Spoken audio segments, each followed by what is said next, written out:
thanks a lot, Vaibhav. And we have an opening session on the financial technologies and about the disruption that is being led by the fintech space. So it is technology that is playing a major role in the entire disruption process. So I will go across my fellow panelists, each one of them, to just have a quick 1 minute introduction before we get into the questions, so that they can quickly introduce themselves in a minute, please, with each one of you. Starting with you, Mozamil.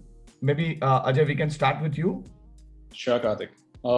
Thank you for having me here. I have been a venture capitalist for last decade or so and have set up two large funds in India, two large global funds in India. And while doing that, I have been evaluating fintech sector all the while. Interestingly, I saw a very large gap out here in the market where I saw that retail participants really hesitate to participate in stock market. And fortunately, our stock market is 8th largest globally. That's where I saw a very large gap opportunity of that sector, and that's the reason I moved from investments to now building my own startup called Stockgrow. That's a short introduction. Mozamil, since we have you, can we start with you, please? So just very quickly, I lead strategy and corporate finance for ACS. ACS is primarily a tech-focused business. We do most of our business in the financial services and more specifically in the risk and regulatory tech space. So a large part of what we've been trying to do is sort of make the whole risk and reg tech more affordable, more simplified, more fractioned. For a large sort of base of users rather than the traditional sort of big banks and big insurance companies, right? So that's really what we've been up to. Sure. Amit? Thanks for having me here. I'm one of the co-founders and CEO at MarketPulse. My expertise pretty much lies in sort of building really high-scale distributed systems and organizations that can kind of really be led by purpose and essentially grit. That's essentially what I do at MarketPulse. MarketPulse is, sort of on a mission to really solve the problem of discouraging market perception and retention, really. So while everybody else in the stock market is really focusing on participation and getting in more people into the stock market, we believe that the real problem actually lies in people not being able to survive and thrive in the stock market. So I think if we have to change this discouraging market perception, it's really about building confidence, building more winners, building more people who can really, go out and talk about their success stories. So I think at MarketPulse, really, being a tech-focused company, our real goal is to sort of, through technology, enable the common man to be able to be successful. And hopefully that will get more people into the stock markets. So yeah, that's me. Sure. Vishal? Hi. Just a quick background. I'm a pass out of Harvard Business School, was a banker till 2008. I've set up two companies in the past and had an exit to both of them. Last, I was a chairman to a US insurance company called Aetna. It's a Fortune 49 company. In Goals 101, we try to make banks a little more interesting. With the hypothesis is that banking is a little boring, and how can we make it more personalized, more fun for the customers? And so we work with access to banks' data on a daily basis. We get access to all transaction data of banks' customers on a PII-free basis, and then we tell the banks what kind of communication should go out. Why should a customer of ICICI who has a home loan with HDFC not have a home loan of ICICI? So that kind of stuff is what we do through our recommendation platforms. And that's what's about us. Sure. So I would now jump into question number one, guys. It is the evolution of technology that has led us to creation of new business models, change in the existing business models, and fintech alongside health tech, edutech, martech, that is the marketing technologies, edtech, that is advertising technologies, and various kinds of techs, has led a very good amount of disruption in the finance space particularly. So what, according to you, is a big picture about fintech, and what is the extent to which fintech evolution has already happened, and what are the further future key developments that we are going to see in the space? So starting with you, Muzamil, this time, and then we'll go over to all the panelists. Okay, so the overarching theme with primarily fintech, and you're seeing this with other areas of technology also, is disaggregation. So what's essentially happening is people who are specialized at what they are good at are disaggregating away from a larger enterprise and creating that specialization. So that's pretty much the theme around all of what's happening in fintech. The answer to your question, is this over? Is this just the start? I think it's just very early years still. This is very much just the beginning. There's a much longer way to go. What happens is when this disaggregation starts happening and customers are looking for specialized service, over a period of time, they will want a lot of these services integrated back. And it's unlikely that this integration back will go back into very large, huge banks, huge organizations again. You will start seeing a lot more open standards for communication, talking across these technologies, the ability for customers to have far more seamless experiences, for example, a more ecosystem banking kind of an environment. So that's what you'd expect a lot of this, first disaggregation and then sort of seamless experience to translate into. Sure. So I think that's a very important point, Muzammil, that you're bringing, and probably the future may also lie in some kind of a further more micro level disintegration or disaggregation, and maybe consolidating with maybe some other platforms. For example, when you talk about healthcare, healthcare is on one side, but along with insurance, taken with healthcare together, it could lead to a very different micro level disintegration, and again consolidating back with, let's say, insurance, to help it finance. So that could also be a possibility. So that's a very important takeaway, Muzammil. Over to you, Visham. Hi, thanks. By the way, I'll tell you the reason why we start goes on Ajay Lakhotia's friend. I don't know if he remembers Abhishek Gupta from Harvard Business School. Yeah. Did all the research for me on this business. He came back, let's do something in loan side, let's do something on insurance tech or something like that. So when I was seeing all this, I was just seeing that literally one of the things that I wanted to always do in the businesses I do is have a little more fun. So what we did, we came out with something that what are people fed up of? So we call it the feds. I think there was lack of having fun and delight in banking. Ease of banking was quite boring. The speed wasn't there. If you want to do things, there were players in between who were coming up, like players like Scienzy or whatever, who were trying to make it easy, and data was not there. If you see the power of data, and that's the last one really resonated with me, that if you get access to that financial transaction data without really have to spend a lot, like a player like Cred, where you have to spend a lot to get that financial transaction data, can you disrupt the market? So we went to the banks and we said, hey, if you share all this data, a lot of business cases in the market can get disrupted. So for me, broadly, I'm saying, yes, there's a lot of things happening. FinTech evolution is new, but whoever has a lot of access to this data and consumer and scale, I think that will be the next disruption that's happening on that side is what I saw. And that's what we have been building on. And so I believe the player which is trying to solve for this feds, as in if people are fed up of it. So anybody who's putting in feds, for example, I really like what Cred is doing because people are resonating with the fact that I can use the same credit card from an HDFC bank, but if you guys all know, Cred is going to probably launch a credit card soon. So why would I choose any other bank's card other than that of Cred? And they're total, I'll just give you the level of disruption coming in. There's just 3 crore credit card customers in the country. Cred is reaching a 1 crore customer base. If I have to choose my next credit card, in 2 years, do I disrupt a 25-year-old industry? So that is the scale, and that's what they're building through data. So I believe the disruption and things that are going to be led, whoever has that IP on around data will be the final winner, and scale also. Yeah, so probably that's what we're building on. I think that's a very important perspective, Visham. The data is going to be key. The IP-driven data is going to be key for this. So going over to Ajay.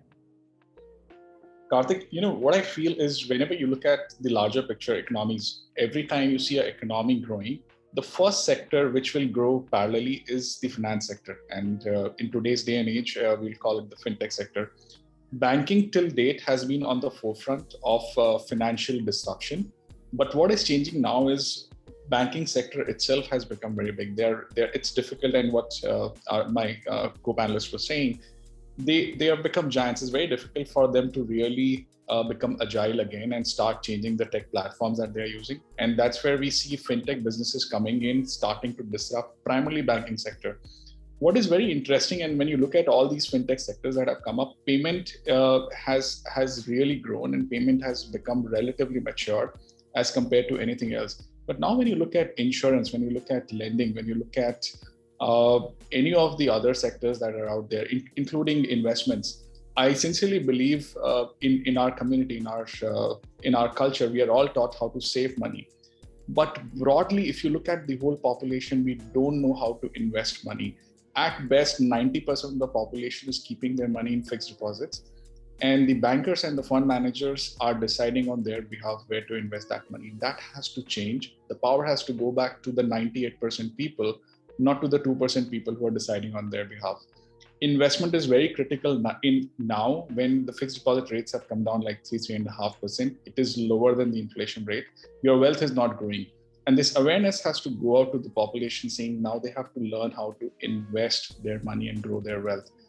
That's one sector which is ripe for disruption and has to grow very quickly if we want our economy to grow parallelly. So wealth management after banking, out of which payment banking is pretty much matured, I think it's going to be key going forward. So over to you, Amit. You're on mute, Amit. Okay. Sorry, I'm going to talk about not something that we are into, I think, because when we're looking at industry at large, right? I think trading tech, investment tech, play a very, very small role actually. When you look at it, what's been happening over the last 10 years, I think actually the biggest technology disruptor is the government. I don't think it's any of the startups, any of the VCs. They have piggybacked of course on it, but the entire backbone is really being laid by the government. And the effort to actually, whether you talk about the Aadhaar, whether you talk about the eKYC, the video KYC, the UPI, enabling fintech players to actually access all of this data, access all of these mechanisms. I think that's where all of this has happened. Just take all of this out of the last 10 years, none of this would have happened. Fintech wouldn't even have attracted any of the international investors, and the money would have not really pumped in as well. So I think the government has done some fantastic scale, stuff with scale and enabling this. But I think what has happened largely is all of the investment and the startups have primarily been focusing on the tier 1, tier 2, either the bank account holders or the tax-paying audience, right? I mean, I think Visham also mentioned cred, right? So I think the entire focus is on this 5 crore population, right? While we talk about 1 billion, 5 crore is a nominal amount. So we are still working for that 1-2% of the population, and that's not really the point here, right? So I think with the government's intention to kind of get bank accounts opened across the board, completely digital payments and all of that, I think the next 10 years really is going to be about how Jio, Apple, Google, the government and tier 3 and every single, kind of Indian, whether a bank account or not a bank account, really gets into this. So I think the key really is, about how payments flow actually. Right? How do you get money? How the money is flowing through basically the economy, right? So I think, the last 10 years has been enabling, sort of fintech players to actually, get clients onboarded. But I think the next 10 years really is to focus how this money entirely rolls. And stock market plays a very, very crucial role because all this money comes to the stock market and it kind of, goes to the companies, which again pump in that money into the economy, right? So stock markets play a central role into the entire economy development. But I think, the stock market boom also in the last 10 years has happened primarily because of the KYC, because of the UPI, because of the way, demat accounts could actually be moved and all of that. So I think more than startups and, us, I think the government has a very, very big role to play. RBI, SEBI, the regulators have a massive role to play. So I think the next 10 years are going to be phenomenal for India. And I think the world's going to learn from us. Sure. So I think a large part of this is led by financial inclusion policies of the government. So that's very key and important. So with that, I go on to my second question. So guys, within the fintech space, banking, insurance, funds, that is mutual funds, investments, stockbroking and trading, NBFCs, which of these industries are going to see maximum amount of disruption as we move forward? and what, according to you, is going to be the game-changing factor or an idea within the industry that you think is going to have maximum amount of disruption?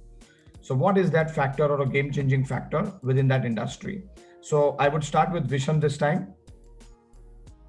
I think that's kind of started one of the industries that, like, I'm just saying what Amit was saying. In the stock market, the consumer is involved with the decision, right? It's a lot of decision involved. So a lot of interesting stuff is coming out of that. I call banking and insurance a lot more like, Undertaker used to be that WWF fighter. They're big and huge, but they're fighting with one hand tied behind, as in like the regulator is really tied them down, and they're old, they're stodgy, in which these guys are not able to really fight. Like, for example, if I go and tell them that, hey, you know what, can you make a PFM for your customers which is nimble enough and people can like it? They just can't move it. So there's more the stodgy the industry, more the regulated the industry is. I think that's where the disruption scope is maximum, because obviously if you tell a bank that tomorrow would you like to monetize your data, they say, you know what, the regulator doesn't allow me to do this in this way and 10 other ways. While we can go and, like, for example, if two of us as consulting firms go into that data, we can tell Domino's where to open their next store in Bombay. I'm just saying, because that data clearly shows that Pizza Hut people are eating in this mall or whatever. So I think the industry which are most regulated are most prone to disruption, but the process is rightly started, as Amit said. The regulator is opening things, the government is opening things up. If you see the wallets, if you see neo-banking, if you see players are probably going to be allowed without a bank to open a credit card company. I think so it's in the process, but yes, more the regulation, more the elasticity to disrupt is available. So that's for me. The banking and the insurance sectors are more available, prone to that disruption now. Sure. Ajay? Karthik, I think apart from the sector which I'm personally invested and interested in, being the stock market, one very large sector which is ripe for disruption and is getting disrupted as we speak is insurance sector. The penetration of insurance is very low, relatively very low in India as compared to most of the other developed countries. Interestingly, the insurance products which are available in India is also very plain vanilla products.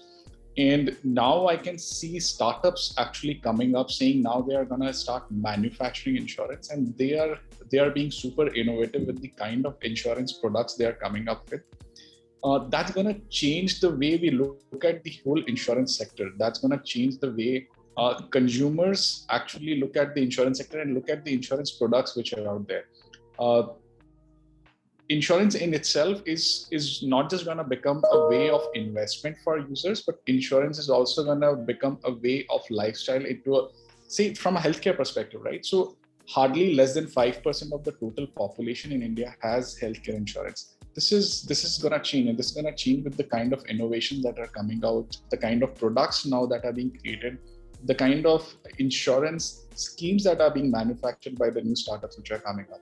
Similarly, your investment products, your life insurance products, your logistic insurance products, they're all changing drastically as the new companies, the startups are now they've started building new insurance products along with the regulators, going back to them, seeing what is the utilization of it, where's the gap in the market, why do we want to come up with it, and where are consumers looking for products like this. That's changing. That will help actually a lot of population get into help insure themselves across different regimes. Okay, so insurance is the major sector that you're going to see, according to you, Ajay. Over to Amit. So I think I'll answer it maybe in two ways. One is, I think, which will see the maximum growth from where it is. I think the stock market is going to see massive growth because it's at a very, very nominal percentage right now, right? And stock market is dependent on tax-paying population and bank accounts essentially. And as those grow, and more people, the tide is in that, the waves there, right? Because the fixed deposit are going down, other ways are going down. So I think from where the stock market is to where it will be 10 years from now, it's like, I mean, we always say this, China is at 14%, US is at 40%, India is like at 1%, right? So there is a massive curve that's possible. And obviously the impact of more people coming into the economy is wonderful, right? You'll see more IPOs, more people getting into the stock market to raise money. However, I think the biggest impact that's going to happen on the ground level is going to happen because of the payments industry.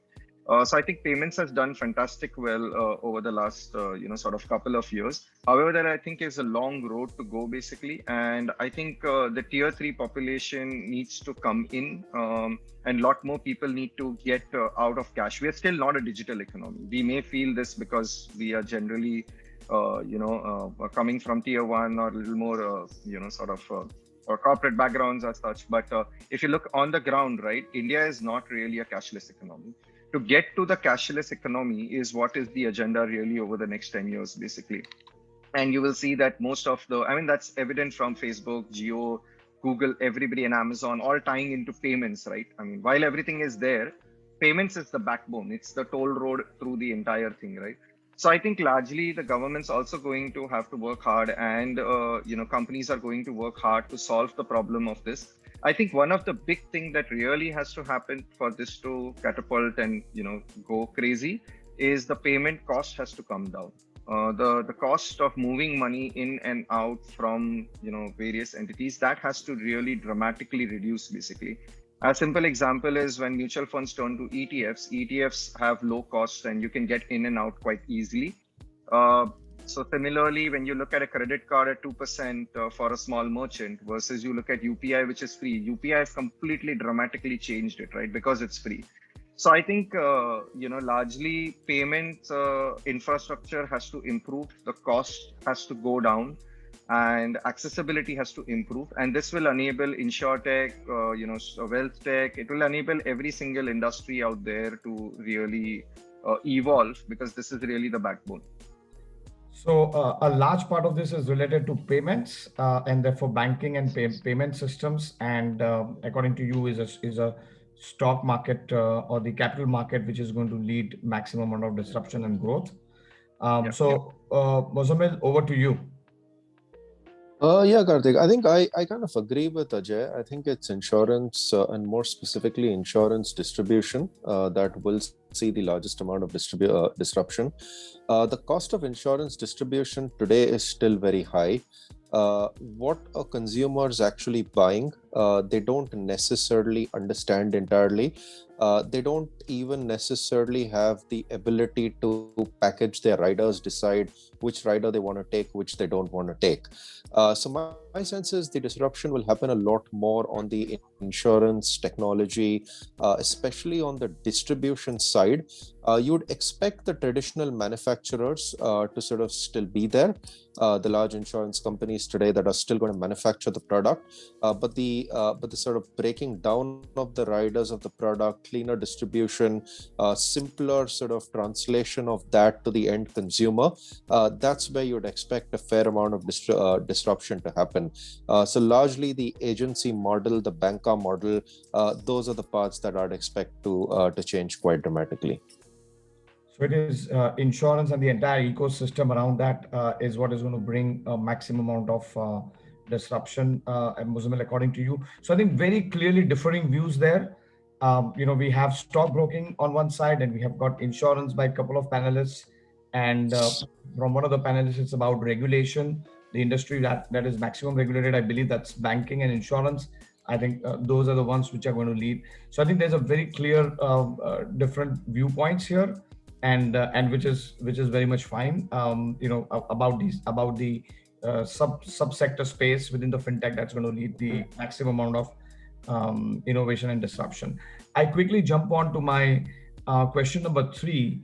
So guys, how do you see India evolving in next 3 to 5 years within the fintech space as a global hub for fintech innovation? And do you think the Indian business environment offers enough space for this fintech innovation? And what, according to you, needs to be done further to enable the Indian entrepreneurs to lead within the fintech space at a global level and scale? Mozamil, this time I'll start with you and then go around. Sure, thanks, Karthik. I think, India is a large market by itself. And I think a lot of the mindset, philosophy, and mentality is around servicing this 1 billion population. I think what really needs to change is the enablement to take some of the products that we have in India, and some of them are fantastic. You don't get that kind of product or service outside the country, but to have sort of cleaner corridors to take them out of the country. And while we may say, the ease of doing business in India is not great, it is difficult to enter into any new country, into any unfamiliar territory, and start sort of retrofitting your product into that part of the world. There are certain countries who've done that, fantastically. US, of course, has done that quite well. But even sort of smaller countries like Israel, where you've got, sort of smaller fintechs who've been able to take their product global very quickly and adapt it to different markets. And I think that's what's missing in Indian fintech today, just our ability to go out globally very quickly, replicate the product and make it a global success story. Not taking away the fact that we have 1 billion here still to serve, but just that global mindset, will sort of help Indian fintech change quite a bit. Also, that global mindset will help a lot of the fintechs come and set up shop here, become a bit of a hub around where fintech development happens. We've seen a fair amount of fintech development happening in the UK, for example. A lot of that is serving markets outside UK, not necessarily serving UK itself. And I think that's what's got to change, in terms of the Indian fintech landscape and the mindset of going out there more globally. So I think the mindset, therefore, plays a very important role. So over to you, Visham. Sure. I think on consumer fintech, India has done a good job. So no complaints against the government. If you see in the recent past, I think of the 10 unicorns, 5 would be in the fintech space. So that means things are happening. If you're working on that scale and you're working just for India, that's good enough. Like most of the countries like China who have done well, they've done well in their geography very well, not necessarily going on the space beyond China. Some of, obviously, the Alibabas of the world, Pays of the world has. But yes, I'll kind of agree with Muzamil that on the fact that even the consumer space, is there scope for the Indian entrepreneurs to think beyond India? As of now, I think the vision is limited to India, which is absolutely fine. The only thing I would kind of add as a caveat that the government should definitely do is put some sort of protection on it, because Paytm did get its time to build itself up before the Google Pays or the Amazon Pays come. But if in the other spaces, if players come faster than what the Indian players can build, we'll never be able to get the scale. So government has done a good job. Players are doing a good job. We are getting the recognition, the scale and everything. But I think some sort of protection, I know it sounds strange on such a panel, would be required in some fields for us to get scale domestically. Otherwise, again, a foreign player will come, buy us. Already e-commerce is bought out by the international players. If fintech also gets bought out by all these international players, we have a lot of market going out of India. And I always get scared when data goes out of India. So yeah, so that will be my only suggestion. Otherwise, absolutely, I think we guys are rocking on the consumer fintech space. Absolutely. Sure. So when you say protection, Visham, I was just a little more curious on the protection front. Is it also meaning in some sense the IP related protection, the innovation, or it's just about the number of years that you get? Yeah, Karthik, I saw one of your questions on IP that was going to come up. Really, I've been told by my finance and legal teams to file for IPs. The only reason that I get from my investors and board is that this will add value for you for an international acquisition, because they'll see some kind of recognition for that internationally. But India, if I have something that I build on IP and file a patent, how long will it take for me to fight that against another player who tries to do something similar? It's almost impossible. So there's nothing that I can build an IP gets protected within the country, which is very sad. So until as I'm playing an international game and where I have a B2B business which has some patents filed on it, only there does it get some protection. Otherwise, you're absolutely right. The value for that in India is really abysmally low right now. Yeah. Sure. Yeah. So over to you, Ajay. Karthik, see, if you look at the sector, the fintech sector, if you look at all the fundamentals out here in India, so 1.2 billion population, more than 170 million people having $10,000 plus investable income, youngest population globally right now, and very interestingly, very high quality talent. So all the factors are stacked in our favor. All the factors are stacked in the favor of India building one of the best fintech hub globally. And we are doing that. What is required now is for open dialogue with the government, telling them what we need, what the sector leaders, what the founders what the startups actually need out here. And especially on that forefront, we need to restructure the tax regime out there. We can't have one size fit all. And this is my personal perspective. I've seen a lot of startups in which I have invested, them struggling to go through different kind of incorporation systems, GST, all of these laws that are out there, or all of these tax systems are out there, does not work well with a lot of startups, especially in the fintech sector. That is something that needs to be reviewed, not just from the perspective of helping our domestic startups grow, domestic fintech businesses disrupt this market faster, but this will also help government attract a lot of foreign companies who are now looking at such a large population, saying, say someone sitting in UK saying, I've built this product. Now I think I want to go to a country where I can really grow this up. And before they enter India and before they come and saying, let me start building something like this out here, or let me start propagating this in a market like India, they face so many challenges entering, setting up their business. That needs to be eased out. Beyond that, running that business across first couple of years till the time the business becomes profitable, that whole hand-holding is required by the government if we really want to make India the global fintech hub. Sure. So I think the tax structure regime and the handholding are the 2 points or takeaways, Ajay, from your side to further enable India at a global scale and global level. Amit, over to you. So I think the globe's already paying attention. I think UAE, Singapore, there are quite a lot of countries which are actually, so I mean, India was nowhere actually in the fintech space for about, 10 years back, if you actually look at it, right? Now the sheer number of, sort of startups opening up and the innovations happening are phenomenal in India. And even Aadhaar, right, is actually, started off with a very different journey in India. But now I think businesses at least are seeing real value with what it's really doing. There may be problems with it, but it's largely enabling, growth and development of the economy.